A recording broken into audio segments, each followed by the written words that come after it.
اعوذ باللہ من الشیطان الرجیم بسم اللہ الرحمن الرحیم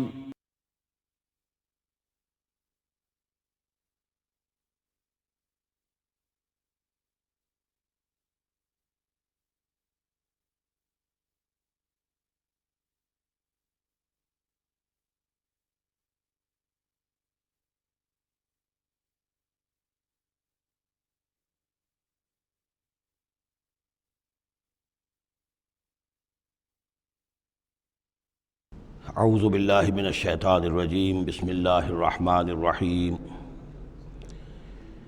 یوم نطوی السماء کطی السجل للکتب کما بدأنا اول خلق نعیدہ وعدا علینا انا کنا فاعلین صدق اللہ العظیم۔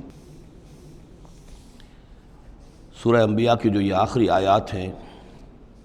ان میں بعض بہت اہم مضامین آئے ہیں۔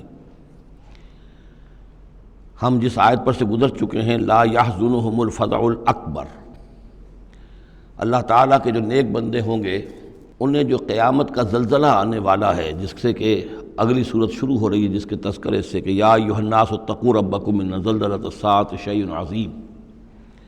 اللہ تعالیٰ انہیں محفوظ رکھے گا اس فزع اکبر کے اثرات سے۔ لا یحزنہم الفزع الاکبر، احادیث سے یہ معلوم ہوتا ہے کہ صورتحال کچھ ایسی پیش آنے والی ہے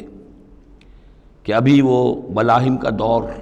جس میں کہ کافی سختیاں آئیں گی مسلمانوں پر، خصوصاً عالم عرب میں، اور جو بھی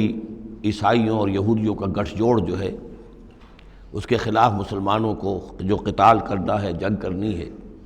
اس میں کئی مراحل آئیں گے جس میں بہت نقصان ہوگا مسلمانوں کا بھی، پھر بالآخر اللہ تعالیٰ فتح دے گا۔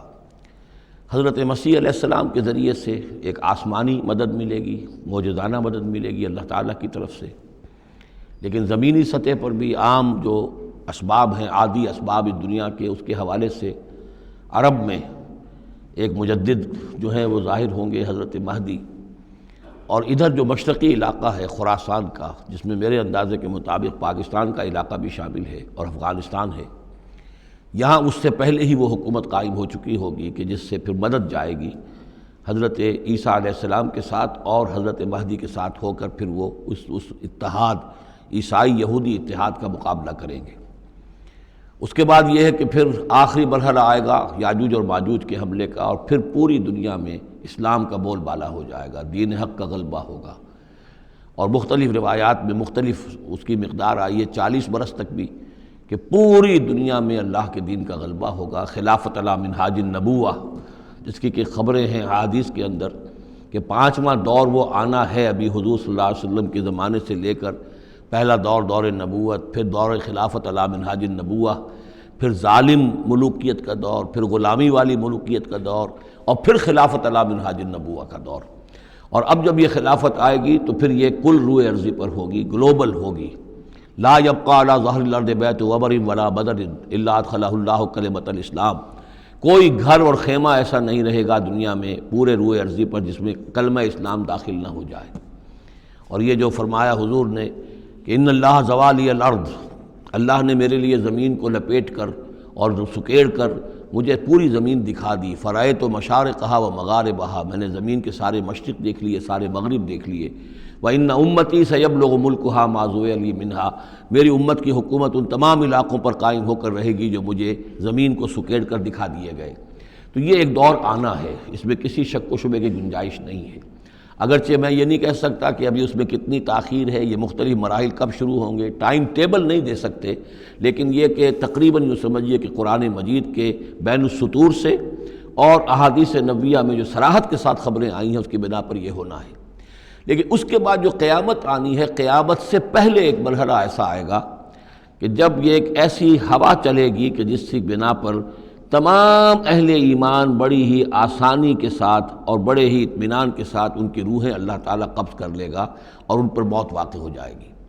پھر دنیا میں سوائے شریروں کے اور بدماشوں کے اور فساق و فجار کے کوئی نہیں رہے گا، تو پھر ان پر قیامت قائم ہوگی، اور ان کے لیے پھر یہ فضع الاکبر بھی ہے جس کا ذکر ہو رہا ہے یا سورہ انبیاء کے آخر میں، اور انہی کے لیے وہ زلزلۃ الساعہ ہے کہ جس کو کہ اس وقت لوگ جو ہیں وہ دیکھیں گے، وہ ساری جو بھی سختیاں ہیں قیامت کی وہ ان کو برداشت کرنی ہے۔ اللہ اپنے نیک بندوں کو اس سے پہلے ہی ایک ایسی ہوا بھیج کر کے جس کے دل میں بھی ایمان ہوگا اس کی بڑی اطمینان اور سکون کے ساتھ اس کی موت واقع ہو جائے گی۔ اللہ تعالیٰ ان کو اس فضع اکبر سے اور زلزلہ عظیم سے بچا لے گا۔ اس کی صریح خبریں موجود ہیں احادیث نبویہ میں۔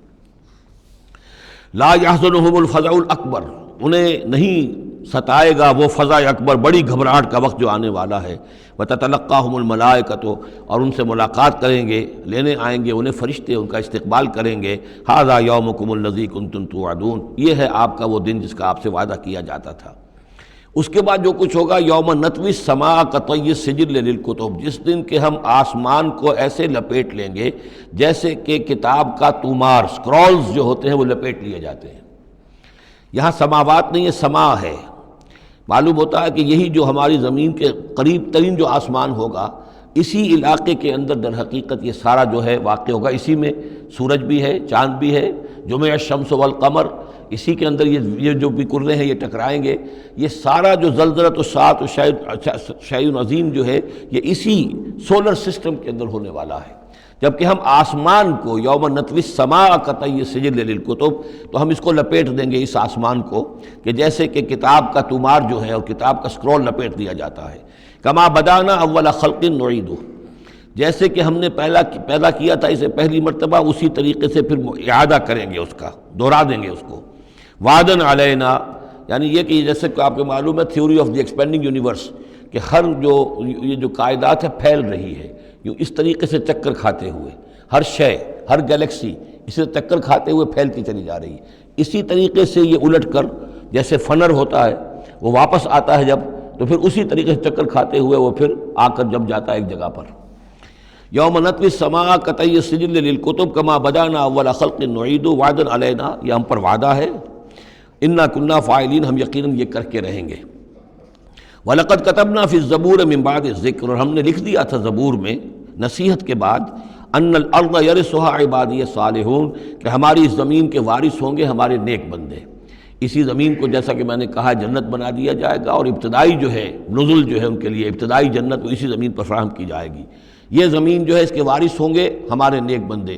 اس میں دونوں اشارے ہو سکتے ہیں، قیامت سے قبل اللہ کے نیک بندوں کی حکومت پوری زمین پر قائم ہو جائے گی، تو زمین کے وارث ہو جائیں گے اللہ کے نیک بندے۔ اور دوسرے یہ کہ آخرت کی زمین مراد ہو تو ظاہر بات ہے اس جنت کے تو ظاہر بات ہے وارث اللہ کے نیک بندے ہیں ہی۔ دونوں امکانات اس آیت میں موجود ہیں۔ ان فی ھذا لبلاغا لقوم عابدین، یقیناً اس میں پہنچا دینا ہے، بات کو پہنچا دینا ہے ان لوگوں کے لیے کہ جو اللہ کے بندے ہیں، اللہ کی بندگی کرنا چاہتے ہیں، اللہ کی عبادت پر کاربند رہنا چاہتے ہیں۔ وما ارسلناک الا رحمتا للعالمین، اور نبی ہم نے نہیں بھیجا ہے آپ کو مگر تمام جہان والوں کے لیے رحمت بنا کر۔ آپ صرف عرب کے لیے نہیں بھیجے گئے تھے، اگر عرب کے لیے بھیجے گئے ہوتے تو آپ کا جو مقصد بعثت تھا وہ مکمل ہو گیا، وہ تو جزیرہ نما عرب میں دین کا بول بالا ہو گیا۔ هو الذی ارسل رسولہ بالہدی ودین الحق لیظہرہ علی الدین کلہ، تو وہ تو ہو گیا، جزیرہ نما عرب کے اندر اللہ کا دین جو ہے اس کا بول بالا ہو گیا تھا۔ آپ بھیجے گئے تمام جہان والوں کے لیے، لہٰذا آپ کے بعثت کا مقصد اسی وقت مکمل ہوگا جب کل روئے ارضی پر آپ کا لایا ہوا دین غالب ہو جائے، تب جا کر، جس کو اقبال نے کہا ہے کہ وقت فرصت ہے کہاں، کام ابھی باقی ہے، نور توحید کا اتمام ابھی باقی ہے۔ تو وہ اتمام جو ہے ایک اعتبار سے تو ہو گیا تھا، جزیرہ نما عرب کی حد تک اتمام ہو گیا، لیکن یہ کہ دنیا جو ہے بھی تو بہت بڑی تھی، نوع انسانی جو ہے بڑی جو ہے اس تک ابھی دین کو پھیلانا تھا، پہنچانا تھا۔ دور خلافت راشدہ میں وہ سلسلہ شروع ہوا ہی تھا، لیکن اس کے بعد یہ ایک سازش کے نتیجے میں عبداللہ ابن سبا نے جو سازش کی یہودی نے اور مسلمانوں کو آپس میں لڑا دیا، ایک فتنۃ الکبریٰ پیدا ہوا جس کے نتیجے میں حضرت عثمان شہید کیے گئے، اور پھر باہمی خانہ جنگی ہوئی، 1,00,000 مسلمان ایک دوسرے کی تلواروں اور نیزوں سے ختم ہو گئے، تو وہ پروسیس وہیں رک گیا۔ اس کے بعد سے تو ہم اس کے واپس آئے ہیں، وہ دین کا جو غلبہ تھا وہ دین سے ہم پیچھے ہٹے ہیں، پسپائی ہوئی ہے۔ لیکن یہ کہ دنیا ختم نہیں ہو سکتی جب تک کہ محمد رسول اللہ صلی اللہ علیہ وسلم کا مقصد بعثت بتمام و کمال پورا نہ ہو، اور مقصد بعثت آپ کا ہے اظہار دین الحق، اللہ کے دین کا غلبہ، اور یہ اللہ کے دین کا غلبہ چونکہ آپ پوری نوع انسانی کے لیے بھیجے گئے ہیں، لہذا کل عالم انسانی پر اس کا ہونا لازم ہے۔ یہ گویا کہ صغریٰ کبریٰ قرآن سے ثابت ہے، لیکن اس کی صراحت کے ساتھ خبریں احادیث میں ہیں۔ وما ارسلناک الا رحمۃ للعالمین قل انما یوحی الی انما الہکم الہ واحد، اے نبی ان سے کہہ دیجئے یہ بات میری طرف وحی کی جا رہی ہے کہ تمہارا الہ بس ایک ہی الہ ہے، فہل انتم مسلمون، تو اب تم اس کی فرما برداری اختیار کرتے ہو یا نہیں؟ فإن تولوا، پھر اے نبی اگر یہ منہ موڑ لیں، پیٹھ دکھا دیں، فقل آذنتکم علی سواء، تو کہہ دیجئے میں نے تمہارے کان کھول دیے ہیں، میں نے اللہ کا پیغام تمہیں کھلم کھلا ڈنکے کی چوٹ پہنچا دیا ہے ہر ایک کے لیے۔ اب تمہارے سرداروں کو بھی میں نے بات سمجھا دی ہے، عوام کے سامنے بھی پیش کر دیا ہے، سب کے لیے برابر، کوئی طبقہ ایسا نہیں رہا ہے اس تمہارے معاشرے کا جس کے سامنے کہ میری دعوت نہ پہنچ چکی ہو۔ اب آذنتکم علی سواء، سب کو یکساں میں نے سنا دیا، پہنچا دیا، اللہ کی تبلیغ کا حق ادا کر دیا۔ ان ادری اقریب ام بعید ما توعدون، یہ میں نہیں جانتا کہ جس چیز کا تم سے وعدہ کیا جا رہا ہے، جس چیز کی دھمکی دی جا رہی ہے، جو عذاب آنے والا ہے، وہ قریب ہے یا دور ہے۔ ٹائم ٹیبل میں نہیں دے سکتا، لیکن یہ کہ تمہارے اوپر جو بھی تمہارے کرتوتوں کے نتائج ہیں وہ بالآخر وہ تمہارے اوپر تمہاری شامت اعمال بن کر آئیں گے۔ وَإِنْ أَدْرِي أَقَرِيبٌ أَمْ بَعِيدٌ مَا تُوعَدُونَ، وہ قریب ہے یا دور ہے یہ میں نہیں کہہ سکتا۔ یہی جیسا کہ میں عرض کر رہا ہوں کہ یہ تمام جو سلسلہ ہے کہ جو احادیث نبویہ اور قرآن مجید، اور نہ صرف یہ کہ احادیث نبویہ بلکہ سابقہ جو کتابیں ہیں، آخر وہ بھی کتابیں تھیں اللہ کی، ان میں تحریف تو ہوئی ہے لیکن پھر بھی حق بات بھی موجود ہے، اس میں بھی جو پیشن گوئیاں موجود ہیں۔ چنانچہ آپ دیکھتے ہیں کہ اس وقت دنیا میں ہر اعتبار سے یہ جو چند سال اب رہ گئے ہیں اس صدی کے، 1999 اور 1998 بھی اس میں شامل ہے، پھر یہ کہ اس صدی کے اختتام پر اور پھر اگلی صدی کے شروع ہونے کے بارے میں نوسٹریڈیمس کی پیشن گوئیاں، شاہ ولی کی پیشن گوئیاں، پچھلے دنوں تو اخبارات میں آیا کہ گاندھی جی کی بھی کوئی پیشن گوئیاں برآمد ہوئی ہیں جو بھی اسی عرصے کے لیے تھیں، شاید وہ بھی کہیں کوئی سنیاسی سے کچھ انہوں نے سنا ہو، وہ کوئی ان کی کوئی ایک وہ جو ہے ڈائری برآمد ہوئی ہے، جنگ میں خبر سنی تھی، شائع ہوئی تھی۔ وائن برگر جو ہے جو رہا ہے پچھلی حکومت کے اندر بڑا اہم، اس کی یہ پیشن گوئیاں ہیں۔ تو یہ سارا جو ہے، اور جو بائبل کی آخری کتاب ہے بک آف ریولیشن، حضرت یوحنا، حضرت یحییٰ جو حضرت مسیح کے حوارین میں سے تھے، ایک یوحنا تو وہ ہے جو نبی تھے، یحییٰ وہ تو نبی تھے، جان دی بیپٹسٹ، ایک یہ جان ہیں جو حواری ہیں جن کے کہ وہ مکاشفات ہیں کہ جو آخری کتاب ہے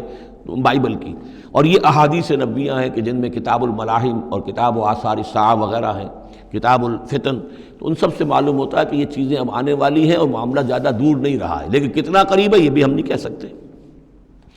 وَإِنْ أَدْرِي أَقَرِيبٌ أَمْ بَعِيدٌ مَا تُوعَدُونَ إِنَّهُ يَعْلَمُ الْجَهْرَ مِنَ الْقَوْلِ وَيَعْلَمُ مَا تَكْتُمُونَ، یقیناً اللہ تعالیٰ جانتا ہے کھلی بات کو بھی جو بلند آواز سے کہی جاتی ہے، اور وہ تو اس کو بھی جانتا ہے جسے تم چھپاتے ہو اپنے دلوں کے اندر۔ وَإِنْ أَدْرِي لَعَلَّهُ فِتْنَةٌ لَكُمْ وَمَتَاعٌ إِلَىٰ حِينٍ، اور میں نہیں جانتا، میں نہیں کہہ سکتا، ہو سکتا ہے کہ ابھی اس تاخیر میں تمہارے لیے کوئی آزمائش ہو، اللہ تمہیں ابھی اور fresh lease of existence grant کر دے، تاکہ یہ کہ تمہیں ایک کچھ عرصے کے لیے اس دنیا میں رہنے کا اور بسنے کا اور فائدہ اٹھا لینے کا موقع مل جائے، لیکن بالآخر ہونا وہ ہے جو میں بتا رہا ہوں، اس کے اندر کوئی شک نہیں ہے، وہ شدنی امر ہے۔ قال رب احکم بالحق، کہا نبی نے، رسول نے صلی اللہ علیہ وسلم، پروردگار اب حق کے ساتھ فیصلہ فرما دے۔ یعنی یہ کہ نبی اکرم صلی اللہ علیہ وسلم کا بھی دیکھیے، جیسے میں نے بار بار کہا ہے کہ آخر یہ اتنا طویل ہو گیا تھا رد و قضا کا مسئلہ کہ آپ کی طبیعت کے اندر بھی اب بات یہ آ رہی تھی کہ پروردگار اب فیصلہ سنا دے۔ قال رب احکم بالحق، پروردگار اب حق کے ساتھ فیصلہ سنا دے۔ وربنا الرحمن المستعان علی ما تصفون، اور یقیناً اب ان کی طرف خطاب کر کے، ہم تو جس سے مدد طلب کر رہے ہیں وہ ہمارا رب ہے رحمان، ہم اپنے رب سے رحمان سے جو مستعان ہے، جس سے کہ مدد طلب کی جاتی ہے، ہم طلب کر رہے ہیں ان تمام چیزوں کے خلاف جو تم کہہ رہے ہو، جو تمہاری باتیں ہیں، جو تم نے جو اعتراضات کیے ہیں، جو تم نے مجھے زج کیا ہوا ہے، ان سب کا مقابلہ میرے پاس تو یہ ہے کہ میں اپنے پروردگار سے ہی مدد طلب کر رہا ہوں۔ سورۃ الحج، بسم اللہ الرحمن الرحیم، یا ایھا الناس اتقوا ربکم ان زلزلۃ الساعۃ شیء عظیم۔ یہ فزع الاکبر جس سے کہ ختم ہو رہی ہے سورہ انبیاء، اسی کے تذکرے سے یہ شروع ہو رہی ہے سورہ حج۔ اے لوگو ڈرو اپنے رب سے، تقوی اختیار کرو اپنے رب کا، یقیناً قیامت کا زلزلہ بہت بڑی شے ہوگا۔ یوم ترونہا، جس دن کہ تم اس کو دیکھو گے، تذہل کل مرضعۃ عما ارضعت، بھول جائے گی ہر دودھ پلانے والی جسے وہ دودھ پلاتی تھی۔ یعنی واقعہ یہ ہے کہ حیوانات میں جو بھی دودھ پلانے والا کوئی جانور بھی ہو تو اسے بھی اپنے بچوں کے ساتھ جو انس ہوتا ہے، اور خاص طور پر انسانوں میں پھر ماں کی محبت اور شفقت اور مامتا جو ہے وہ اپنی جان دینے کو تیار ہوتی ہے، اپنے بچے کی آنس نہیں آنے دیتی۔ لیکن وہ سخت ایسا دن ہوگا، ایسی سختی ہوگی کہ دودھ پلانے والیاں اپنے دودھ پیتے بچوں کو بھول جائیں گی۔ وَتَضَعُ كُلُّ ذَاتِ حَمْلٍ حَمْلَهَا، اور دہشت کا عالم یہ ہوگا کہ ہر حاملہ کا حمل گر جائے گا۔ وَتَرَى النَّاسَ سُكَارَىٰ، اور تم دیکھو گے لوگوں کو کہ جیسے نشے میں ہیں، اس طرح کی ایک کیفیت ان پر طاری ہوگی، ایسے بے سدھ سے نظر آئیں گے جیسے کہ گویا کہ نشے میں، وَمَا هُم بِسُكَارَىٰ، حالانکہ وہ کسی نشے میں نہیں ہے، وَلَٰكِنَّ عَذَابَ اللَّهِ شَدِيدٌ، بلکہ اللہ کا عذاب بہت سخت ہے، اللہ کی طرف سے بڑی سخت یہ گھڑی آنے والی ہے جس سے کہ اللہ تعالیٰ اپنے مومن صادق بندوں کو بچا لے گا، جس کی کہ صراحت ہے حدیث کے اندر۔ وَمِنَ النَّاسِ مَن يُجَادِلُ فِي اللَّهِ بِغَيْرِ عِلْمٍ، لوگوں میں سے ایسے بھی ہیں جو اللہ کے بارے میں جھگڑتے ہیں، اللہ کی آیات کے بارے میں جھگڑتے ہیں، قرآن مجید کے احکام کے بارے میں جھگڑتے ہیں، جبکہ حال یہ ہے بغیر علم، نہ ان کے پاس کوئی علم ہے، وَيَتَّبِعُ كُلَّ شَيْطَانٍ مَرِيدٍ، اور وہ پیروی کر رہے ہوتے ہیں، صاف نظر آتا ہے کہ ہر سرکش شیطان کی پیروی کر رہے ہیں، ان کے عمل کو دیکھو تو مغرب کی نقالی کر رہے ہیں، ان کی ہر ایک چیز کی جو ہے انہوں نے اپنی زندگی میں اختیار کی ہوئی ہے، پورا جو ہے مغربی ان کے اوپر تہذیب کا غلبہ ہے، ساری اقدار، لیکن باتیں بڑھائیں گے قرآن کی طرف سے اور حدیث کی طرف سے، اور انکار حدیث ہے اور فلاں یہ ہے، اور قرآن کا تو نتیجہ یہ نکلتا ہے وہ نہیں نکلتا ہے، اور یہ اجتہاد کیا جانا چاہیے، اور قرآن مجید جو ہے یہ تو اب کتاب جو ہے بوسیدہ ہو گئی ہے، یہ باتیں بھی کہی گئی ہیں کہ کوئی ایسا بھی ہمارا جو نظام ہونا چاہیے اجتہاد کا جو قرآن مجید کو بھی اوور رول کر سکے، یہ باقاعدہ رائے موجود ہے کہ قرآن مجید میں بھی جو صریح احکام آئے ہیں وہ بھی ایک خاص قوم کے لیے، خاص وقت کے لیے تھے، یہ ہمیشہ کے لیے نہیں ہے۔ تو بڑے بڑے دانشور، بڑے بڑے جو اسکالرز ہیں، بڑی بڑی ڈگریاں ان کے پاس ہیں، میک گل سے لے کر آئے ڈگریاں، ڈاکٹر فضل الرحمان صاحب آئے تھے تو میک گل سے ڈگری لے کر آئے تھے، جنہوں نے جو وحی کے بارے میں کہا تھا کہ یہ حضور کا بھی کلام کہا جا سکتا ہے، اس کو اللہ کا بھی کلام کہا جا سکتا ہے، باقی فرشتے کی کوئی حیثیت نہیں ہے، یہ ساری باتیں ڈاکٹر فضل الرحمان کہنے والے تھے۔ میک گل سے انہوں نے یہودیوں سے آ کر ڈگریاں حاصل کی تھی انہوں نے، اور انہوں نے جو بھی بہت سے اور دانشور بہت سے موجود ہیں اس وقت دنیا میں کہ جو ویسے سمجھے جاتے ہیں کہ بہت وہ اسلامی اسکالرز ہیں، ٹاپ کے اسکالرز ہیں، وائٹ ہاؤس میں بھی انہیں طلب کیا جاتا ہے۔ یہ جو سید حسین نصر ہیں، ایرانی ایک ہیں، اب وہ رہ گئے ہیں جن کا ڈنکا بج رہا ہے زیادہ، ورنہ پہلے یہ ہے کہ یہ دو تھے، سید حسین نصر بھی تھے اور ڈاکٹر فضل الرحمان بھی تھے پاکستان کے۔ لیکن وَمِنَ النَّاسِ مَن يُجَادِلُ فِي اللَّهِ بِغَيْرِ عِلْمٍ وَيَتَّبِعُ كُلَّ شَيْطَانٍ مَرِيدٍ كُتِبَ عَلَيْهِ، اس شیطان کے بارے میں تو یہ بات لکھ دی گئی ہے، طے کر دی گئی ہے، أَنَّهُ مَن تَوَلَّاهُ، کہ جو کوئی بھی اس کی دوستی اختیار کرے گا، فَأَنَّهُ يُضِلُّهُ، تو وہ اسے گمراہ کر کے رہے گا، وَيَهْدِيهِ إِلَىٰ عَذَابِ السَّعِيرِ، اور پہنچا کر رہے گا اسے اس جلانے والے دوزخ کے عذاب میں۔ یا ایھا الناس، اے لوگو، ان کنتم فی ریب من البعث، اگر تمہیں کوئی شک ہے کہ کیسے دوبارہ زندہ ہو جائیں گے، کیسے اٹھا لے گا اللہ تعالیٰ، کوئی تمہیں اشکال پیدا ہوتا ہے تو لو ہم تمہیں ایک مثال سے سمجھاتے ہیں۔ فَإِنَّا خَلَقْنَاكُم مِّن تُرَابٍ، سوچو ہم نے تمہیں مٹی سے پیدا کیا، اس لیے کہ باپ کے بھی جسم میں اگر نطفہ بنا ہے، منی بنی ہے، کہاں سے بنی ہے؟ غذا کہاں سے آئی تھی اس کی؟ ساری غذا تو مٹی سے آئی ہے، زمین سے آئی ہے، یہیں سے آئی ہے، وہ منرلز ہیں، وہ سب کچھ ہیں، گوشت کھایا ہے تو بکری نے جو کہاں سے غذا لی تھی؟ زمین سے لی تھی۔ تو تمہاری جو تخلیق ہے سب کی ابتدا میں جو ہے وہ مٹی سے ہے، من تراب ثم من نطفۃ، پھر وہ نطفے کی ایک شکل بنی، ثم من علقۃ، پھر تم ایک علقہ کی شکل میں تھے۔ اس علقہ کے بارے میں بعد میں عرض کروں گا، ابھی میں اس کا کوئی ترجمہ نہیں کر رہا، اس کا ترجمہ عام طور پر جو جمع ہوا خون کیا جاتا ہے، یہ ترجمہ صحیح نہیں ہے۔ ثم من مضغۃ، پھر یہ کہ وہ ایک لوتھڑے کی طرح تھا، گوشت کا ایک لوتھڑا سا تھا،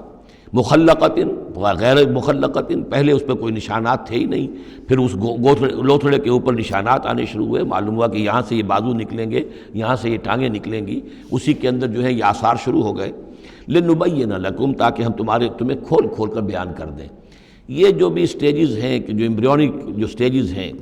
اس میں واقعہ یہ کہ اس کے بارے میں کیتھل مور کا میں قول آپ کو سنا چکا ہوں، جو تعارف قرآن کا میرا لیکچر تھا، کہ ان چیزوں کے بارے میں حیران اور ششدر ہیں جو اس وقت ایمبریولوجی کے سب سے بڑے ماہر ہیں، جن کی ٹیکسٹ بکس سے دنیا کے اندر سب سے زیادہ مستند مانی جاتی ہے، کہ ہم حیران ہیں کہ یہ ساری چیزیں قرآن مجید نے کیسے کہی ہیں، اور یہ بالکل ایگزیکٹ جو ہے تعبیر ہے ان سٹیجز کی کہ جو رحم مادر میں انسانی جنین جن سٹیجز سے گزرتا ہے اس کی اس سے زیادہ صحیح تعبیر ہو نہیں سکتی۔ وَنُقِرُّ فِي الْأَرْحَامِ مَا نَشَاءُ، یہی مضمون چونکہ دوبارہ پھر آئے گا سورہ مومنون کے پہلے رکوع میں، تو میں وہاں اس کے بارے میں تفصیل سے عرض کروں گا۔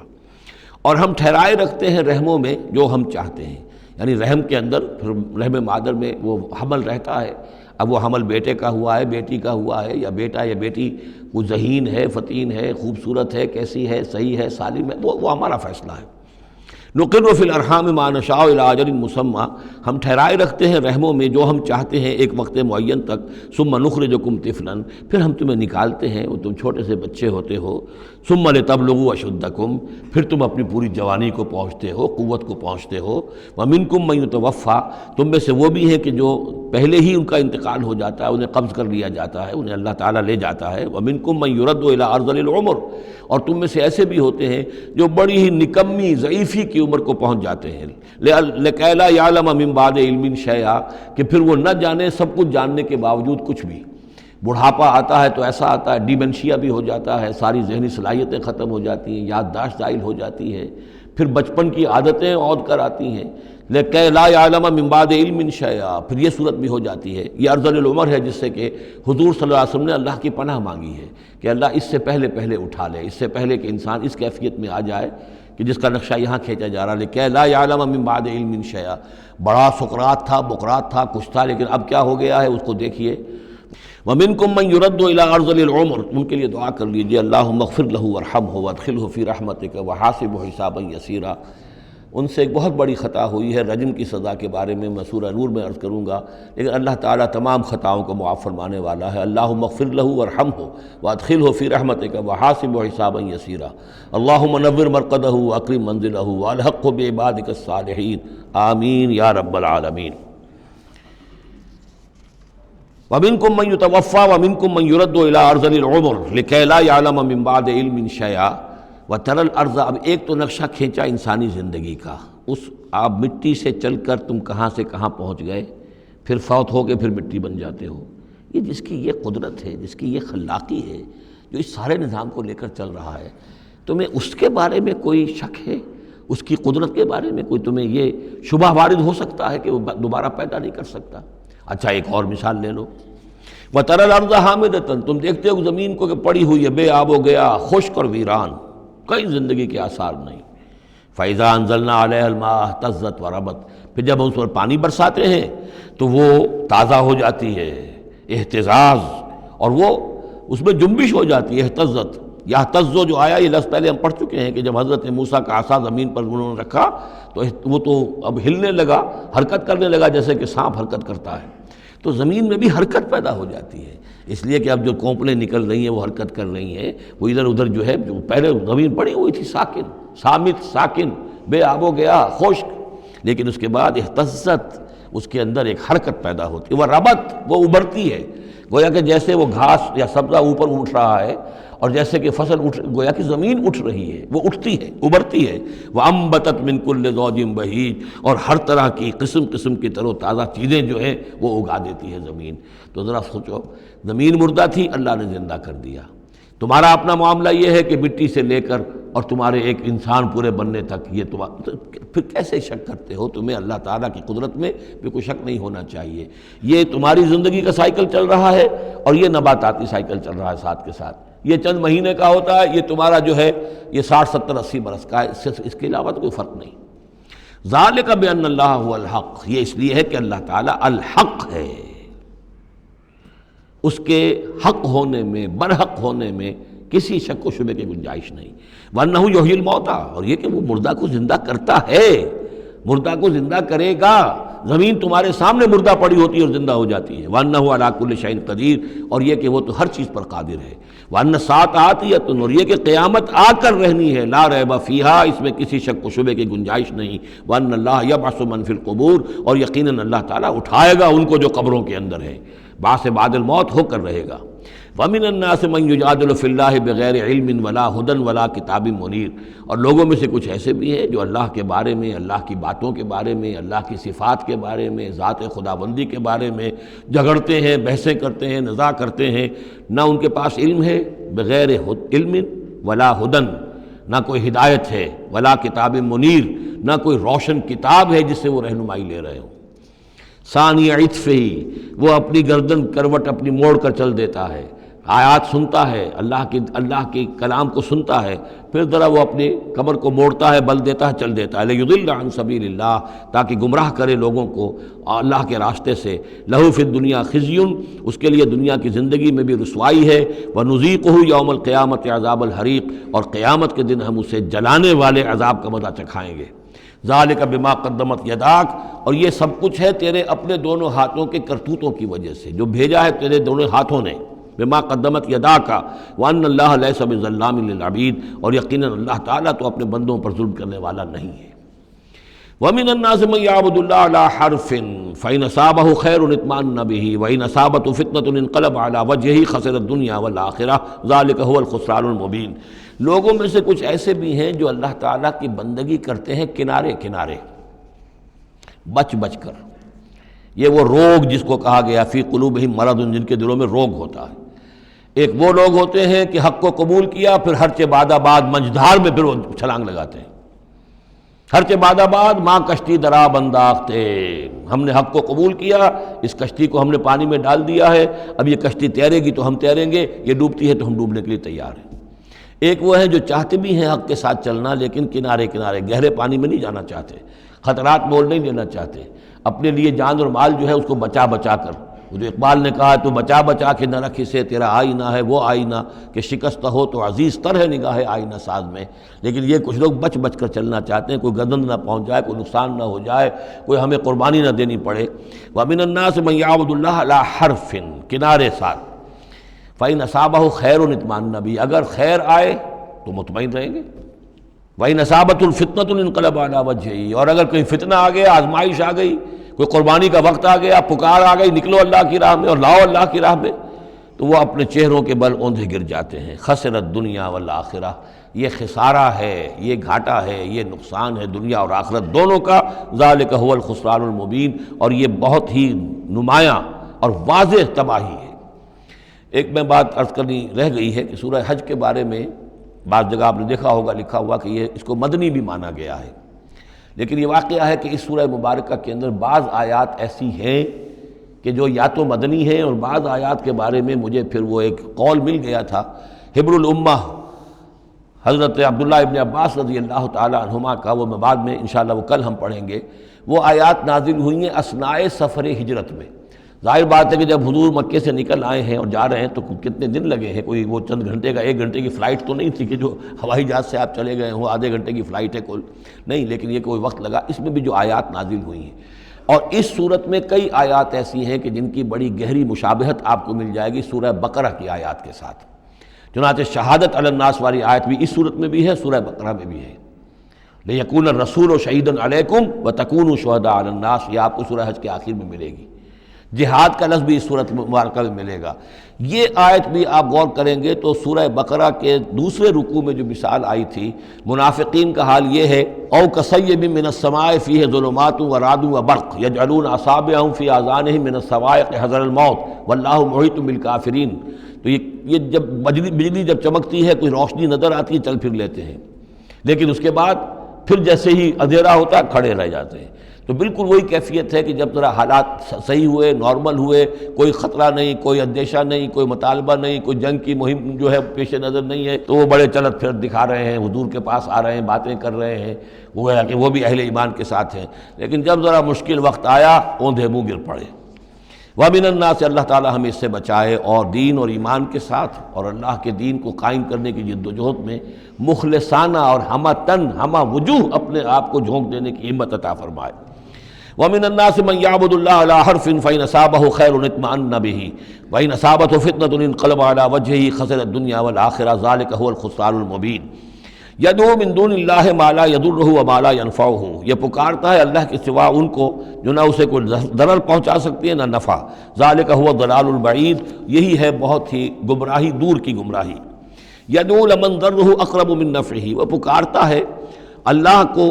اس کو کہ جس کا ضرر جو ہے وہ اس کے نفع سے قریب تر ہے۔ اللہ کے سوا کسی کو پکارو گے تو نفع تو کوئی ہے نہیں لیکن ضرر تو پہنچ گیا۔ لبئس المولا ولبئس العشیر، بہت ہی برا ہے وہ دوست اور بہت ہی برا ہے رفیق۔ ان اللہ یدخل الذین آمنوا وعملوا الصالحات جنات تجری من تحتها الانہار، یقیناً اللہ تعالیٰ داخل کرے گا ان لوگوں کو جو ایمان لائے اور جنہوں نے نیک عمل کیے ان باغات میں جن کے دامن میں ندیاں بہتی ہوں گی۔ ان اللہ یفعل ما یرید، یقیناً اللہ تعالیٰ کرتا ہے جو چاہتا ہے، جس چیز کا ارادہ کرتا ہے وہ کر گزرتا ہے، فعال لما یرید ہے۔ من کان یظن ان لن ینصرہ اللہ فی الدنیا والآخرۃ فلیمدد بسبب من السماء ثم لیقطع فلینظر هل یذهبن کیدہ ما یغیظ۔ یہ آیت مشکلات القرآن میں سے ہے، بہت سے مختلف انداز میں اس کی تعبیرات کی گئی ہیں، لیکن میرا دل ٹھکا ہے اسی تعبیر پر کہ جو موضح القرآن میں شاہ عبد القادر دہلوی رحمۃ اللہ علیہ نے کی ہے، اور میں اسی کو وضاحت کے ساتھ پیش کر رہا ہوں۔ جو شخص دین کے لیے خدمت کر رہا ہو، دین کے لیے لگا ہوا ہو کام کے اندر، داعی ہے یا اس کسی داعی کے ساتھ ہے، اب اس کے لیے یہ ہوتا ہے کہ ایک تو امید ہوتی ہے کہ اللہ کی مدد آئے گی، آج نہیں تو کل آئے گی، کل نہیں تو پرسوں آئے گی۔ اگر کسی وجہ سے انسان حالات کو دیکھ کر اتنا مایوس ہو جائے کہ اللہ کی مدد کی اسے امید نہ رہے، یہ چیز پھر اس کے لیے بہت بڑی ناکامی کا سبب بن جائے گی۔ امید پیوستہ رہ شجر سے امید بہار رکھ، اللہ سے مایوس نہیں ہونا چاہیے۔ نہ لا تقنطوا من رحمت اللہ، ٹھیک ہے دیر ہو جائے کوئی حرج نہیں، لیکن یہ کہ یہ اللہ کی مدد آئے گی، اللہ جو ہے نصرت فرمائے گا، اللہ تعالیٰ ہماری مدد کرے گا۔ والذین جاہدوا فینا لنہدینہم سبلنا، جو لوگ ہماری راہ میں محنت کریں گے، جدوجہد کریں گے، ہم لازماً انہیں اپنے راستے دکھائیں گے۔ یہ اللہ کا پختہ وعدہ ہے، ان وعدوں پر یقین رکھنا چاہیے۔ لا انک لا تخلف المیعاد، اے اللہ ہمیں یہ اندیشہ نہیں ہے کہ تو اپنا وعدہ پورا نہیں کرے گا، خلاف کرے گا، ہاں ہمیں اندیشہ ہوتا ہے کہ ہم تیرے وعدوں کے مصداق بن سکیں گے یا نہیں، ان کا مصداق بننے کی شرائط پوری کر سکیں گے کہ نہیں۔ یہ کیفیت بندے کی رہنی چاہیے، اللہ تعالیٰ کی مدد سے اور اللہ تعالیٰ کی نصرت سے مایوس کبھی نہیں ہونا چاہیے۔ تو اس کی ایک مثال دی ہے کہ اگر کوئی شخص کسی رسی کے ساتھ کہیں اوپر سے ایک رسی ہے اس نے پکڑا ہوا ہے، تو تب تک تو یہ کہ تھاما ہوا ہے، یہ اللہ تعالیٰ کے ساتھ ہے نا، حبل اللہ، یہ قرآن جو ہے القرآن حبل اللہ الممدود من السماء الی الارض، اسی طرح امید اللہ سے رکھنا، رجا رکھنا، یہ بھی گویا کہ ایک معنوی رسی ہے کہ جو اللہ تعالیٰ کے ساتھ ہمیں جوڑے ہوئے، جب تک یہ رسی رہے گی ہمیں سہارا رہے گا، جب یہ رسی کاٹ دیں گے ہم، وہ امید منقطع کر دیں گے تو سوائے اس کے اور کیا ہوگا کہ زمین پر رودے منہ گر جائیں گے۔ من کان یظن ان لن ینصرہ اللہ فی الدنیا والآخرہ، جس شخص کا یہ گمان ہو جائے کہ اللہ ہرگز مدد نہیں کرے گا اس کی دنیا میں اور نہ آخرت میں، فلیمدد بسبب من السماء، اسے چاہیے کہ ذرا ایک رسی آسمان کی طرف تانے، ثم لیقطع، پھر کاٹ دے، اسے توڑ دے، فلینظر هل یذهبن کیدہ ما یغیظ، پھر دیکھے کہ اس سے اس کا جو غصہ ہے اندر کا، اس میں جو مایوسی کی آگ جل رہی ہے اس میں کوئی کمی ہوئی؟ یعنی جب تک وہ رسی ہے کچھ نہ کچھ امید تو رہے گی، تو اس امید جو ہے اللہ پر اور اللہ کی نصرت اور اللہ کے وعدوں پر جو یقین ہے اس کو برقرار رکھو، یہ تمہیں سہارا دے گی۔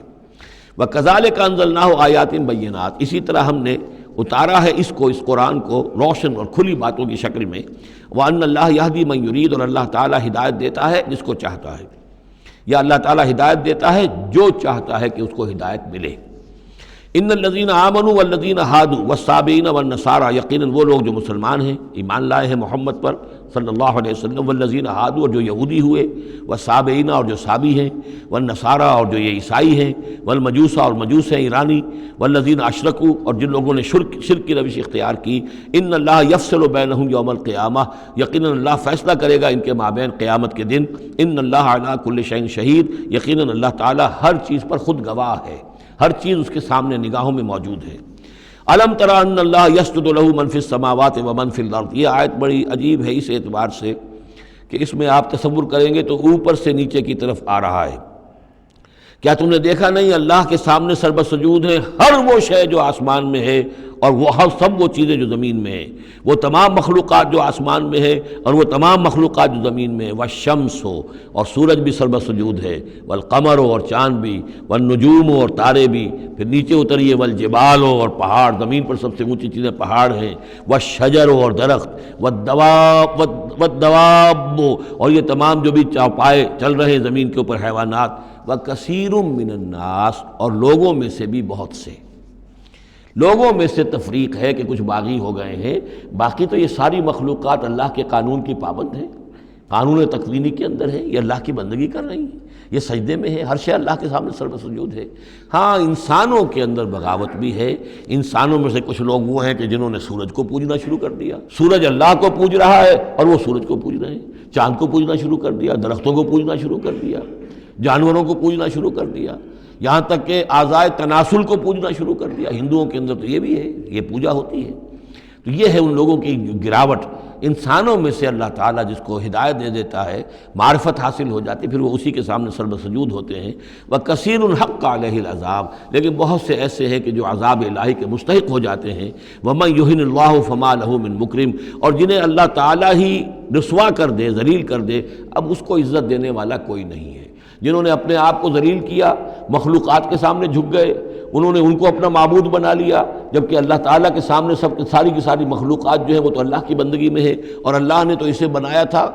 خلیفۃ اللہ فی الارض، اسے مقام یہ عطا کیا تھا، مسجود ملائک بنایا تھا۔ اب جو اپنی اس تمام عظمت سے خود ہی مستعفی ہو گیا اور وہ مخلوقات کے سامنے جھک رہا ہے، فما لہ من مکرم تو پھر اسے اب اس کا اکرام کرنے والا اور اسے عزت دینے والا کوئی نہیں۔ ان اللہ یفعل ما یشاء یقیناً اللہ کرتا ہے جو چاہتا ہے۔ آیت سجدہ ہے، سجدہ کر لیجیے۔ ھذان خصمان اختصموا فی ربہم یہ دو گروہ ہیں ایک دوسرے کے مقابل میں جو اپنے رب کے بارے میں جھگڑ رہے ہیں۔ ایک وہ ہیں جو ایمان لے آئے ہیں۔ اب جیسا کہ میں نے عرض کیا یہ صورت ہے مکی، لیکن اس میں کچھ آیات شامل ہیں، یہ بھی ہو سکتا ہے کہ مدنی ہو اور یہ بھی ہو سکتا ہے کہ اثناء سفر ہجرت میں نازل ہوئی، لیکن بحیثیت مجموعی یہ ہے تقریباً آخری دور کی، آخری زمانے کی صورت۔ ھذان خصمان اب ظاہر بات ہے مکے میں دو گروہ بالکل نمایاں ہو چکے تھے، ایک وہ جو حضور پر ایمان لائے اور ایک وہ کہ جو اڑے ہوئے ہیں۔ اختصموا فی ربہم یہ اپنے رب کے بارے میں جھگڑ پڑے ہیں۔ فالذین کفروا تو جو اللہ سے کفر کر رہے ہیں، انکار کر رہے ہیں، قطعت لہم ثیاب من نار ان کے کپڑے کاٹے جائیں گے، بنائے جائیں گے، جیسے درزی جو ہے پہلے وہ کترتا بیوتتا ہے پھر سیتا ہے، تو ان کے لیے جو بنائے جائیں گے کپڑے وہ آگ کے ہوں گے۔ قطعت لہم ثیاب من نار بیوتے جائیں گے، قطع کیے جائیں گے ان کے لیے کپڑے آگ کے۔ یصب من فوق رؤوسہم الحمیم ان کے سروں کے اوپر کھولتے ہوئے پانی کے تریڑے دیے جائیں گے۔ یسحر بہ ما فی بطونہم والجلود جس سے کہ ان کی کھالیں بھی جھلس جائیں گی اور جو کچھ ان کے پیٹوں کے اندر ہوگا وہ بھی جھلس جائے گا۔ وَلَهُم مَّقَامِعُ مِنْ حَدِيدٍ اور پھر ان کے لیے لوہے کے وہ ہتھوڑے ہوں گے کہ جو ان کے سروں پر پڑیں گے۔ كُلَّمَا أَرَادُوا أَن يَخْرُجُوا مِنْهَا جب بھی وہ چاہیں گے کہ وہاں سے نکل جائیں، من غم کے مارے، اعیدوا فیہا انہیں پکڑ کر دوبارہ پھر اسی میں ڈال دیا جائے گا۔ وذوقوا عذاب الحریق اور چکھو مزہ اس جلانے والے عذاب کا۔ تم نے اللہ کا انکار کیا، تم نے محمد کی نفی کی، تم نے ان کو ماننے سے انکار کیا۔ اس کے برعکس ان اللہ يدخل الذین آمنوا وعملوا الصالحات یقیناً اللہ داخل کرے گا ان لوگوں کو جو ایمان لائے جنہوں نے نیک عمل کیے، جنات تجری من تحتها الانہار ان باغات میں جن کے نیچے ندیاں بہتی ہوں گی، یحلون فیہا من اساور من ذہب ولؤلؤا پہنائے جائیں گے انہیں کنگن سونے کے اور موتی، ولباسہم فیہا حریر اور ان کی پوشاک جو ہوگی وہاں پر ریشم کی ہوگی۔ دنیا میں ریشم مردوں پر حرام ہے، وہاں ریشم جو ہے اسی کا لباس ہوگا، باریک ریشم کے اوپر کا لباس اور گاڑھے ریشم کا جو ہے نیچے کا لباس ہوگا۔ وَہُدُوا إِلَى الطَّيِّبِ مِنَ الْقَوْلِ اور ان کو تو رہنمائی کر دی گئی ہے بہترین بات کی طرف۔ بہترین بات کیا ہے؟ کلمہ طیبہ لا الہ الا اللہ محمد رسول اللہ، یا سبحان اللہ والحمد للہ ولا الہ الا اللہ واللہ اکبر ولا حول ولا قوۃ الا باللہ۔ ہدوا الی الطیب من القول انہیں ہدایت دے دی گئی ہے من القول اچھی بات، بہترین کلمہ طیبہ کی۔ وہدوا الی صراط الحمید اور ان کو تو ہدایت دے دی گئی ہے سیدھی اور اللہ کی تعریفوں والے کے راستے کی طرف، کیا وہ سیدھے اس راستے پر بڑھتے ہوئے اللہ تعالیٰ کی رحمت میں فراح و ریحان و جنت النعیم کے اندر پہنچ جائیں گے۔ ان الذین کفروا یصدون عن سبیل اللہ ہے، یقیناً وہ لوگ جنہوں نے کفر کیا اور جو روک رہے ہیں لوگوں کو اللہ کے راستے سے، والمسجد الحرام ہے، اور مسجد حرام سے روک رہے ہیں۔ اب مسلمان یہاں سے جانے پر مجبور ہیں، یہ اس کے جوار بیت اللہ میں رہتے تھے، یہاں سے چھوڑ کر جانے پہ مجبور ہیں، بعد میں کتنے عرصے تک نہ وہ عمرہ کر سکے نہ حج کر سکے، تو جو ان کو اس مسجد حرام سے روک رہے ہیں، الذی جعلناہ للناس سواء العاکف فیہ والباد، اس گھر کو جو ابراہیم نے بنایا تھا، جس کو ہم نے تمام انسانوں کے لیے مساوی قرار دیا ہے، برابر ہے یہاں پر، چاہے یہاں کے رہنے والے مقیم ہوں اور چاہے باہر سے آئیں۔ یہ اصطلاحات ہیں آفاقی اور مقیم۔ وہاں بیت اللہ میں، حرم میں کوئی فرق نہیں کیا جا سکتا حقوق میں۔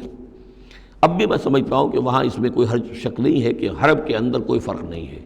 کوئی شخص باہر کا آ کر پہلی صف میں بیٹھ جائے، کوئی اسے زبردستی نہیں اٹھا سکے گا۔ یہ دوسری بات ہے کہ وہاں پہ شرطے وغیرہ جو ہیں ان کو رشوتیں دے کر لوگوں نے کو اپنی سیٹیں ریزرو کرا لی ہوتی ہیں، یا کبھی کوئی جو وی آئی پیز آنے والے ہوتے ہیں ان کے لیے وہ خالی کرتے ہیں، لیکن عام طور پر یہی ہے، آپ جس جگہ جا کر بیٹھ جائیں، کوئی یہ نہیں کہہ سکتا کہ میں یہاں کا رہنے والا ہوں، مکی ہوں، میں بیٹھوں گا تم یہاں سے اٹھو۔ سواء العاکف فیہ والباد، برابر ہے وہاں کے رہنے والے مقیم بھی اور وہ لوگ بھی کہ جو باہر سے آتے ہیں، آفاقی ہیں۔ وَمَن يُرِدْ فِيهِ بِإِلْحَادٍ بِظُلْمٍ، اور جو کوئی بھی اس میں بیت اللہ میں کوئی الحاد کی کوشش کرے گا، اللہ تعالیٰ کے سیدھے راستے سے ہٹانے کی لوگوں کو، اور اس میں کجی پیدا کرنے کی کوشش کرے گا شرارت نفس کی بنا پر، نُذِقْهُ مِنْ عَذَابٍ أَلِيمٍ، اس سے ہم مزہ چکھائیں گے دردناک عذاب کا۔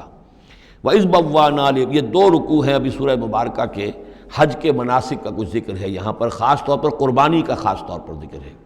سورہ بقرہ کے دو رکوع 24واں 25واں، اس میں بھی حج کے مناسک آ چکے ہیں،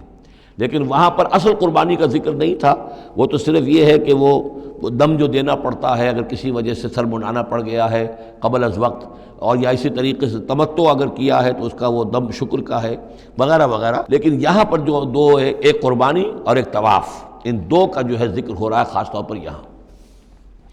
وَإِذْ بَوَّأْنَا لِإِبْرَاهِيمَ مَكَانَ الْبَيْتِ، اور جب ہم نے معین کر دی ابراہیم کے لیے اپنے گھر کی جگہ، بتا دی کہ یہ ہے وہ جگہ جس کے بارے میں میرا گمان یہ ہے کہ وہاں بنیادیں موجود تھیں حضرت آدم علیہ السلام کی بنائی ہوئی، لیکن اوپر سے دیواریں سب کی سب گر چکی تھیں اور سیلاب کی وجہ سے سارا اب وہاں کوئی آثار نہیں رہے تھے۔ اللہ تعالیٰ نے رہنمائی فرما کر ان کی نشاندہی کروا دی۔ اللہ تشرک بی شیئا، اور یہ حکم دے دیا گیا میرے ساتھ کسی شے کو شریک نہ کرنا، وطہر بیتیا، اور میرے اس گھر کو پاک رکھنا، للطائفین، طواف کرنے والوں کے لیے، والقائمین، اور قیام کرنے والوں کے لیے، کھڑے ہو کر نمازیں پڑھنے والوں کے لیے، والرکع السجود، اور رکوع کرنے والوں کے لیے اور سجود کرنے والوں کے لیے۔ یہ گویا کہ جیسے وہاں آیا تھا وَعَهِدْنَا إِلَىٰ إِبْرَاهِيمَ وَإِسْمَاعِيلَ أَن طَهِّرَا بَيْتِيَ لِلطَّائِفِينَ وَالْعَاكِفِينَ وَالرُّكَّعِ السُّجُودِ، تقریباً وہی آیت یہاں پر آئی ہے، صرف یہ کہ عاکف کی بجائے یہاں قائمین کا لفظ آیا ہے۔ وَأَذِّن فِي النَّاسِ بِالْحَجِّ، اور اے ابراہیم اب پکارو لوگوں کو، اذان دو، پکارو حج کے لیے۔ اب کیسے پکارا ہوگا، کیسے آپ نے یہ پیغام پہنچایا ہوگا، کہاں سے اللہ تعالیٰ نے ان کی آواز کو، ان کی پکار کو کہاں کہاں پہنچایا ہوگا، یہ اللہ تعالیٰ کا معاملہ ہے۔ یا تو کا رجالن، پکاریے لوگوں کو، حج کی دعوت دیجیے، آئیں گے وہ آپ کے پاس پیدل چل کر بھی، وعلیٰ کل ضامر، اور بڑی لاغر اونٹنیوں پر بھی، یعنی دور دراز سے آئیں گے تو سفر کی وجہ سے اونٹنیاں لاغر ہو چکی ہوں گی۔ یاتین من کل فج عمیق، جو یہاں پر پہنچیں گی وہ اونٹنیاں اور لوگ آئیں گے بڑی دور دراز کی راہوں سے، دور دراز کی، یہ فج کہتے ہیں پہاڑوں کے درمیان کے راستے کو، چونکہ یہ سارا پہاڑی علاقہ ہے تو نہ معلوم کہاں کہاں سے گہری وادیوں میں سے ہو کر لوگ جو ہیں پہنچتے ہیں۔ لیشہدوا منافع لہم، تاکہ یہ آئیں حاضر ہوں ان جگہوں پر کہ جو ان کے لیے منفعت کی جگہیں ہیں۔ وَيَذْكُرُ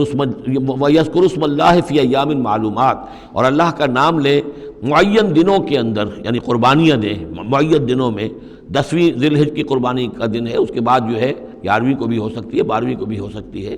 یا ایام معلومات ہیں۔ عَلَىٰ مَا رَزَقَهُم مِّن بَهِیمَةِ الْأَنْعَامِ، تو اللہ کا نام لیں ذبح کرتے ہوئے، اللہ کا نام لیں ان پر کہ جو ہم نے انہیں یہ چوپائے عطا کیے ہیں، مویشی دیے ہیں۔ فَكُلُوا مِنْهَا، تو ان کو ذبح کر کے ان کی قربانی دے کر اس میں سے خود بھی کھاؤ۔ وَأَطْعِمُوا الْبَائِسَ الْفَقِيرَ، اور جو برے حال میں ہو، فقیر محتاج جو بہت ہی خستہ حال ہے، اس کو بھی کھلاؤ۔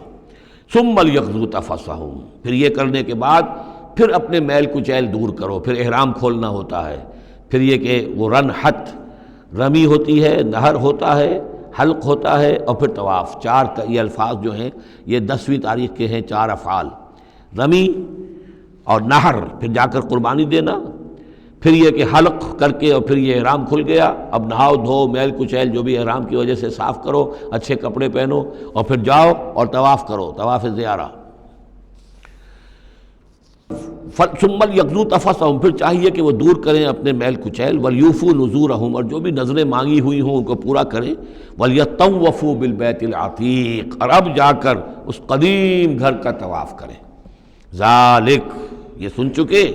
ومن یعظم حرمات اللہ فہو خیر لہ عند ربہ، اور جو کوئی اللہ تعالیٰ کی حرمتوں کی تعظیم کرے، یہ بیت اللہ الحرام ہے، یہ اشہر حرم ہے، یہ ساری چیزیں جو ہے اللہ تعالیٰ کی حرمتیں ہیں، حرمات اللہ ہیں، اللہ نے جس جس چیز کو کہ محترم قرار دیا ہے۔ سورہ مائدہ میں ہم پڑھ چکے ہیں، وہ جانور کے جو ہدی کے جانور ہیں وہ بھی محترم ہیں، جن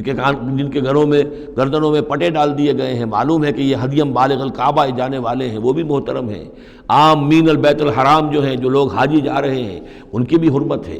تو جو بھی من یعظم حرمات اللہ ہے، جو کوئی بھی اللہ تعالیٰ کی حرام کی ہوئی شے، محترم ٹھہرائی ہوئی چیزوں کی تعظیم کرے گا، فہو خیر لہ عند ربہ، تو وہ اسی کے لیے بہتر ہوگا، اس کا اجر و ثواب اسے ملے گا اپنے رب کے پاس۔ وَأُحِلَّتْ لَكُمُ الْأَنْعَامُ إِلَّا مَا يُتْلَىٰ عَلَيْكُمْ، اور حلال کر دیے گئے تمہارے لیے سارے چوپائے سوائے اس کے جو تم کو سنا دیا گیا ہے، یعنی یہ کہ خنزیر کا معاملہ ہے، اس کو حرام کر دیا گیا ہے، باقی بکری ہے، بھیڑ ہے، گائے ہے، بیل ہے، اونٹ ہے، ان سب کو اللہ کی راہ میں تو اس کی قربانی ہو سکتی ہے۔ فَاجْتَنِبُوا الرِّجْسَ مِنَ الْأَوْثَانِ، تو پھر تم بچو، ان بتوں کی گندگی سے بچو۔ یہ ہے اصل میں بچنا جو ہے وہ سب سے پہلے شرک، اور وہاں پر سب سے بڑا شرک جو ہے وہ بت پرستی کا ہو رہا تھا۔ وَاجْتَنِبُوا قَوْلَ الزُّورِ، اسی طریقے سے جھوٹ کہنے سے، جھوٹ بات سے بھی بچو۔ حنفاء للہ، یکسو ہو جاؤ اللہ کی طرف، یکسو اسی کے بندے بن جاؤ، غیر مشرکین بہ، اس حال میں کہ اس کے ساتھ کسی بھی اعتبار سے شرک نہ ہو، کسی پہلو سے، کسی اعتبار سے، ذات میں، صفات میں، حقوق میں، اختیارات میں، کہیں بھی کوئی شرک کا شائبہ نہ آنے پائے۔ ومن یشرک باللہ، اور جو کوئی اللہ کے ساتھ شرک کرے گا، فکأنما خر من السماء، تو وہ تو ایسے ہے جیسے وہ رسی کٹ گئی اور اب وہ زمین کے اوپر گر پڑا، زمین کی طرف جا رہا ہے آسمان سے۔ کوئی شخص ہے جو آسمان سے کسی بلند چیز سے کسی رسی کے ساتھ لٹکا ہوا ہے، وہاں سے گر گیا یا رسی کٹ گئی، اب جو گر رہا ہے فکأنما خر من السماء فتخطفه الطیر، اب یا تو یہ کہ وہ جو پرندے ہیں وہ اسے اچک کر لے جائیں، کوئی باز آئے اور پکڑ کر لے جائے، کوئی اور ہو، جو بھی یہ بڑے بڑے جانور ہوتے ہیں کہ جو شکار کرتے ہیں پرندوں کا، تخطفه الطیر، پرندے اس کو اڑا کر لے جائیں، اور تہوی بہ الریح، یا یہ کہ پھر ہوا ان کو لے جا کر گرائے فی مکان سحیق، کسی دور کی جگہ میں کوئی ہوا جو ہے جھونکا اس کو لے جائے اور کسی کھائی میں جا کر گرا دے۔ یہ معاملہ ہے اس شخص کا جو اللہ کے ساتھ شرک کرتا ہے، اس کے پاس کوئی سہارا نہیں رہا۔ اب توحید والا جو ہے وہ ایک سہارے پر قائم ہے، قول ثابت بالحیات الدنیا، یہ جو ہم ثبات عطا کرتے ہیں اہل ایمان کو، بالقول ثابت فی الحیات الدنیا، دنیا کی زندگی میں۔ ذالک، یہ تم نے سن لیا، یہ احکام تم نے سن لیے۔ ومن یعظم شعائر اللہ، پھر سن لو جو اللہ کے شاعر کی تعظیم کرے گا، فإنہا من تقوی القلوب، تو یقیناً یہ دلوں کے تقوی کی بات ہے۔ ان تمام چیزوں کی ہم پڑھ چکے ہیں سورہ بقرہ میں، ان الصفا والمروۃ من شعائر اللہ، بیت اللہ شعیرہ ہے اور وہ مقام ابراہیم شعیرہ ہے، صفا اور مروہ جو ہے شعیرہ ہیں۔ شعیر وہ چیز ہے کہ جس سے اللہ تعالیٰ کی بندگی کا شعور پیدا ہو، ان کے ساتھ وہ چیزیں وابستہ ہیں، وہ تاریخ ان کی ہے کہ جس کے حوالے سے پھر یہ کہ اللہ تعالیٰ کا شعور جو ہے انسان کے اندر پیدا ہوتا ہے، اس کی ذات کا، صفات کا۔ لکم فیہا منافع الی اجل مسمى، یہ جو جانور ہیں اس کی قربانی کے، تمہارے لیے ان میں نفع ہے ایک اجل مسمى تک، یعنی یہ نہیں ہے کہ قربانی کا جانور ہے تو اس کے اوپر سواری نہیں کر سکتے، سواری کر سکتے ہو۔ قربانی کا جانور ہے تو اس کا دودھ پی سکتے ہو، اگر وہ گائے ہے درمیان میں اگر کوئی دودھ ہے یا بکری ہے لے کے جا رہے ہو تو اس کا دودھ پی سکتے ہو۔ منافع الی اجل مسمى، ایک وقت معین تک کے لیے۔ ثم محلها الی بیت العتیق، پھر ان کا جو اصل مقام ہے جہاں انہیں لے جا کر پیش کر دینا ہے وہ ہے بیت العتیق، یعنی اللہ کا گھر۔ اللہ کا گھر کا جو منہر ہے پھر اس کو وسیع کر کے، اور منا کی وادی میں ایک بہت بڑی جگہ ہے، ورنہ اس سے پہلے جو ہے یہ مروہ کی جو پہاڑی ہے صفا اور مروہ کے پاس جو ہے یہ قربان گاہ تھی، مروہ ہی سے وہ وادی شروع ہو جاتی ہے کہ جس پر کچھ آگے چل کر وہ منا کا پورا آتا ہے، اب یہ منہر جو ہے وہ ادھر ایکسٹینڈ کر دیا گیا ہے۔ وَلِكُلِّ أُمَّةٍ جَعَلْنَا مَنسَكًا، اور ہم نے ہر امت کے لیے ایک قربانی کا نظام مقرر کیا، لِيَذْكُرُوا اسْمَ اللَّهِ عَلَىٰ مَا رَزَقَهُم مِّن بَهِيمَةِ الْأَنْعَامِ، تاکہ وہ اللہ کا نام لیا کریں ان مویشیوں پر کہ جو ہم نے انہیں عطا فرمائے ہیں۔ فَإِلَٰهُكُمْ إِلَٰهٌ وَاحِدٌ، تو جان لو تمہارا الہ ایک ہی اللہ ہے، واحد۔ فَلَهُ أَسْلِمُوا، اس کے سامنے سر تسلیم خم کرو، اس کی اطاعت قبول کرو۔ یعنی یہ ایسا نہ ہو کہ بس قربانی تو ہو رہی ہے، باقی سب حرام خوریاں ہو رہی ہیں، 10-10 ہزار 20-20 ہزار کا جانور لے کر اور اس کے فوٹو کھنچوا کر اخبارات میں شائع کیے جا رہے ہیں، ہے سارا حرام خوری کا نتیجہ۔ تو یہ تو کوئی قربانی نہیں ہے، یہ اللہ تعالیٰ کے ہاں قبول نہیں ہے، چاہے وہ 1 لاکھ کا جانور ہو لیکن ہو اسلام کے ساتھ۔ فَلَهُ أَسْلِمُوا، اس کی اطاعت تو قبول کرو، اس کے حلال اور حرام کے پابند تو ہو، اس کے حرام کردہ چیزوں سے منہ نہ مارو۔ وَبَشِّرِ الْمُخْبِتِينَ، اور اے نبی بشارت دے دیجئے مخبتین کو، اخبات کہتے ہیں جو اپنے آپ کو پست کر لیں اللہ کے سامنے، تواضع اور عاجزی اختیار کرنے والے۔ الَّذِينَ إِذَا ذُكِرَ اللَّهُ وَجِلَتْ قُلُوبُهُمْ، یہ جو سورہ انفال کے شروع میں الفاظ آئے تھے اس سے ملتے جلتے الفاظ ہیں۔ وہ کون لوگ ہیں؟ وہ لوگ مخبتین کہ جب اللہ کا ذکر کیا جائے تو ان کے دل لرز اٹھتے ہیں، کانپ اٹھتے ہیں۔ وَالصَّابِرِينَ عَلَىٰ مَا أَصَابَهُمْ، اور جو بھی کوئی تکلیف ان پر آئے، کوئی مصیبت آئے، کوئی ناگوار صورتحال درپیش ہو جائے تو اس پر صبر کرنے والے۔ والمقیم الصلاۃ، اور نماز کے قائم کرنے والے۔ ومما رزقناہم ينفقون، اور جو کچھ ہم نے ان کو دیا ہے اس میں سے ہمارے لیے خرچ کرنے والے، ہماری رضا جوئی کے لیے، ہمارے دین کے لیے یا محتاجوں کے لیے انفاق کرنے والے۔ اللہم ربنا اجعلنا منہم۔ والبدن جعلناها لکم من شعائر اللہ، اور یہ جو قربانی کے جانور خاص طور پر اونٹ ہیں، ان کو ہم نے تمہارے لیے ان کو بھی شاعر بنا دیا، یہ بھی اللہ کے شاعر میں سے ہے، اس لیے کہ یہ اونٹ جو ہے ابھی اللہ کے نام پر قربان کیے جا رہے ہیں۔ لکم فیہا خیر،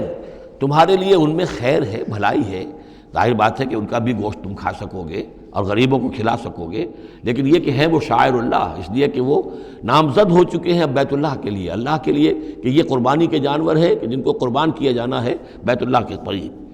فاذکروا اسم اللہ علیہا صواف،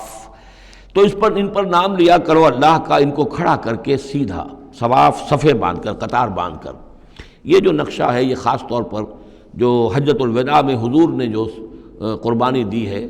تو 63 آپ نے اونٹ اپنے ہاتھ سے نہر فرمائے، کل 100، یہ 63 آپ نے اپنے ہاتھ سے نہر فرمائے۔ اور یہ آتا ہے روایات کے اندر، اب یہ چونکہ معاملہ حضور کا ہے اور اس میں ہمیں کسی شک و شبے کی گنجائش نہیں ہے کہ اب کھڑے ہوئے ہیں قطار میں، اور ایک اب نہر کرنے کا طریقہ بھی ہوتا ہے، برچھا مارا جاتا ہے اونٹ کی یہاں گردن میں، اس کو گرا کر ذبح کرنا آسان کام نہیں ہے، کھڑے ہوئے اونٹ کو برچھا لگایا جاتا ہے، یہاں اس کی جو بڑی وینز ہیں خون کا فوارہ چھوٹتا ہے، جب خون بہت زیادہ بہہ جاتا ہے پھر وہ گرتا ہے ایک طرف، ایک پہلو کے اوپر، تو پھر اس کا معاملہ جو ذبح کرنے کا ہوتا ہے۔ تو حضور جیسے برچھا مارتے تھے اور اس کے بعد پھر اگلا اونٹ اپنی گردن خود آگے کرتا تھا۔ نہ شود نصیب دشمن کے شود ہلاک تیغت، سر دوستاں سلامت کی تو خنجر آزمائی، گویا کہ ان کے لیے خود ایک اعزاز تھا، اللہ نے شعور دیا ہے۔ وہ تو جو ایک سوکھی ہوئی لکڑی تھی جس کا سہارا لے کر حضور صلی اللہ علیہ وسلم وہ آپ خطبہ دیا کرتے تھے جمعے کا، پھر جب ممبر بنا دیا گیا اب وہ اس لکڑی جو ہے اس کا آپ سہارا نہیں لے رہے، تو پہلا دن جب تھا کہ آپ نے اس کا سہارا نہیں لیا اور آپ ممبر پر کھڑے ہو کر آپ نے جب خطبہ دیا ہے تو اس سوکھی لکڑی میں سے ایسی آواز آ رہی تھی جیسے کوئی بچہ بلک بلک کر رو رہا ہو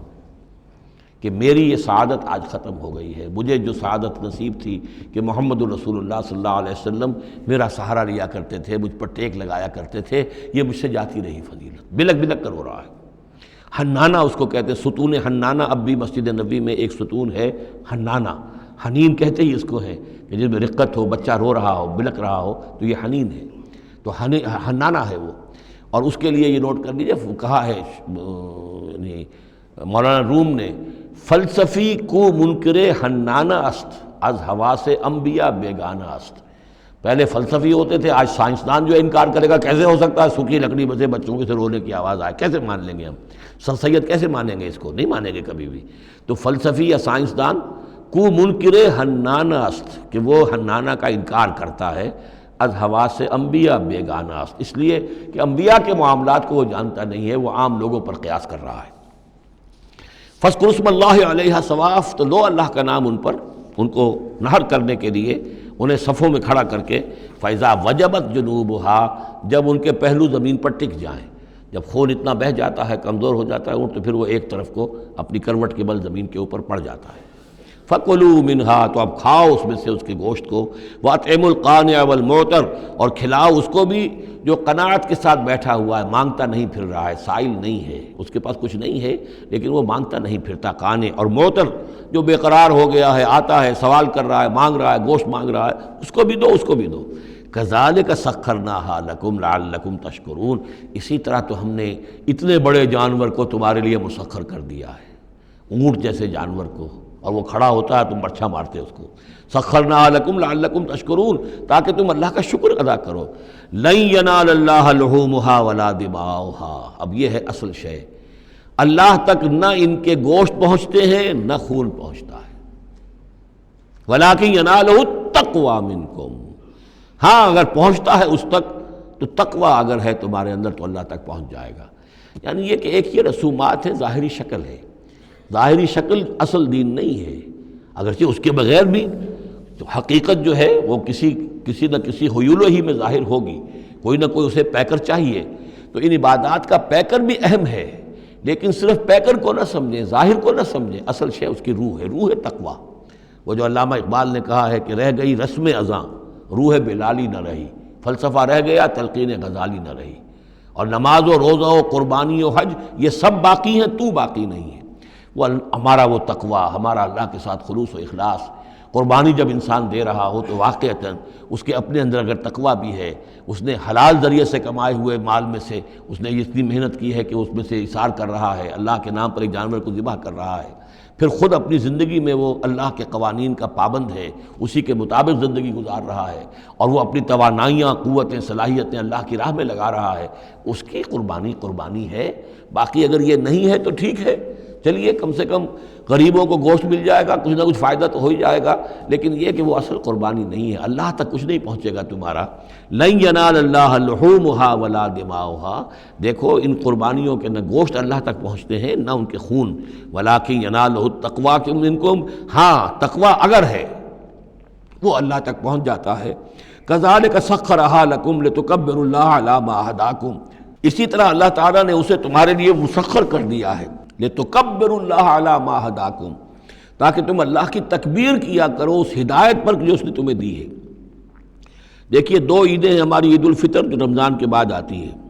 ایک عید الاضحیٰ ہے جو حج کے ساتھ منسلک ہے۔ وہاں بھی ہم نے رمضان مبارک کے بارے میں جو آیات آئی ہیں سورہ بقرہ کے 23ویں رکوع میں، وہاں بھی لتکبروا اللہ علی ما ھداکم ولعلکم تشکرون۔ شہر رمضان الذی انزل فیہ القرآن ھدی للناس وبینات من الھدی والفرقان فمن شہد منکم الشہر فلیصمہ فمن کان مریضا او علی سفر فعدۃ من ایام اخر یرید اللہ بکم الیسر ولا یرید بکم العسر ولتکملوا العدۃ ولتکبروا اللہ علی ما ھداکم ولعلکم تشکرون، وہی الفاظ یہاں ہیں،